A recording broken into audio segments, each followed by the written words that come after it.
Mirë se po takojmë edhe këtë javë në kronikën e rregullt të librit në Mirëmëngjesi Kosovë në televizionin publik të Kosovës të dashur lexues. Këtë javë ju e dini 5 tituj, 5 shtëpi të ndryshme botimi edhe 5 autorë që ja vlen patjetër të jenë në këtë kronikë. Është Majlinda Bregasi me Shtëpia pa pasqyrë. Një kopertinë e lezetshme, interesante, me ngjyra të pranueshme fort, e bardhë, portokalli, edhe e zezë, çka trajton libri. Flasim njerë për autorën që është fituese e çmimit për veprën më të mirë në prozë, Anton Pashku. Ky është romani i 5 i saj, romanet të tjera të botuara nga e njëjta autore është Ikje, Fillimi i një fundi, Gërsheti i prerë, Stina e pestë, edhe pastaj vjen ky roman Shtëpia pa pasqyrë. Është një rrëfim i bukur i historisë së vrasht një populli, një tregim i mrekullueshëm i gjetjes së dritares së të ardhmes në një vend ku s'kishte të tillë. Shumë i rëndësishëm edhe për kohën në për cilën jemi duke kaluar, kështu që do t'ua propozoja me shumë përgjegjësi për ta lexuar këtë javë. Në çdo luftë ka histori që mbesin të fshehura pas mjegullës së kohës, por ato nuk shuan me përfundimin e luftës sepse këto rrëfime të padëgjuara jetojnë të mishëruara brenda dëshmitarëve të një periudhe të dimërt në kërkim të dritës për të shpëtuar nga gremina e harrimit. Ky roman kushtuar Kosovës paraqet pikërisht thirrjet e pazëshme të kujtimeve të plurosura diku në pjesën e temët kujtesës atyre që jetuan në këtë kohë të pastin. Personazhet në zgrip të jetës mi kujtojnë fjalët e një poeti. Pikëllimi në momentin e vdekjes është më i madh se 100 fish i gëzimit në momentin e lindjes. Shumë e bukur kjo. Përdoreni kur ju të keni dëshirë, e gjeni edhe te Dugaxhini, por edhe në libraritë e tjera të nderuar teleshikues në çmimin prej 8 euro librin Shtëpia pa pasqyrë. Siç e tham, botues është Dugaxhini, edhe një roman që do të doja që ta lexonit. Për të vazhduar me 4 stinë, dhimbje dhe dashuri. Titika Papingji. Shihni çfarë kopertine? Edhe ky është roman në disa versione gratë, me flokë të kuqe, me flokë të arta, me flokë të zeza. Të lexosh këtë roman është një përvojë ndërlikuar, sidomos kur një autore 4 stinë, dashuri e dhimbje, një roman që nuk kërkon lexues, por bashkëudhtar. Ndërlikimi nuk vjen nga stili, por nga tundimi për ta gjetur atë në secilin personazh. A është ajo një nga vajzat që ua thash, edhe që i pat në kopertinë, apo fshihet në psikën e ndonjë mashkulli që përpiqet të kuptojë dashurinë përmes dhimbjes.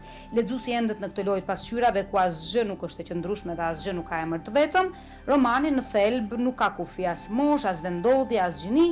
Historitë që rrjedhin nëpër 4 stinët janë të përbashkëta, si një pronë emocionale që i përket kujtdo. Prandaj kushdo mund ta bëj për veti. Kështu thot Olti Curi, një bazë që në të vërtetë nuk humbet kurrë, sepse kush arrin në fund të këtij romani ka fituar një përvojë emocionale që ndron mënyrën se si ndjen njeriu, se si kujton njeriu, se si dashuron veçenja njerëzore. Kështu që do doja që ju ta lexonit. 4 stinë, dhimbje dhe dashuri. Për të vazhduar me Pameritin nga super shkrimtarja Colleen Hoover, sidomos e dashur edhe shumë e famshme në këto platformat si TikTok e këto ju të rinjt i dini ju të rinjt u bëra unë për t'i të ndikujt ju të rinjt. Visar, të duket normale kjo? E di, të rinjt jemi në shpirt në qoftë se jo me moshën, por robi plaket kur do vetë, kështu që s'ta takon. Për ne adoleshentët, do me thënë, është një shkrimtare shumë e zonja, edhe shumë e shitur, bile me miliona kopje të shitura në krejt botën, jo çdo gabim meriton të shpaguhet, ndonjëherë duhet vetëm që të falet. Është temë interesante. Hajdeni me mua t'ua tregoj. Është Merit Vosi që mbledh trofe që nuk i ka fituar, dhe sekrete që familja e saj e detyron t'i ruaj. Ndërsa vërtitet në dyqanin e antikave të qytetit për trofeun e radhës, takon Seganin. Mënyra e tij e menduarit dhe idealizmi i palkundur e qarmatosin dhe ndezin tek ajo një jetë të re, derisa zbulon se ai është i lidhur.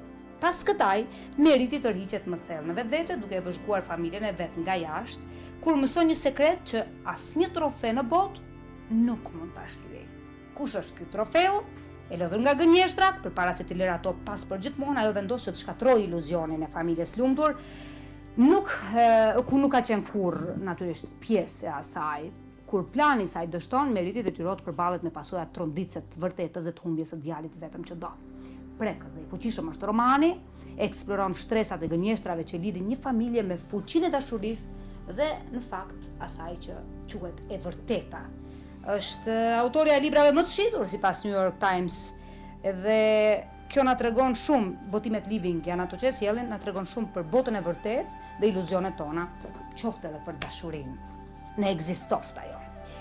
The Albanians është një tjetër libër që e ka përkthyer Bejtullah Destani nga Isak Londes, e që flet për këtë albanolog dhe misionar protestant anglez që vazhdoi zemërpunën për të thënë unë jam shqiptari. Domethënë ai pa diskutim tha unë jam shqiptari.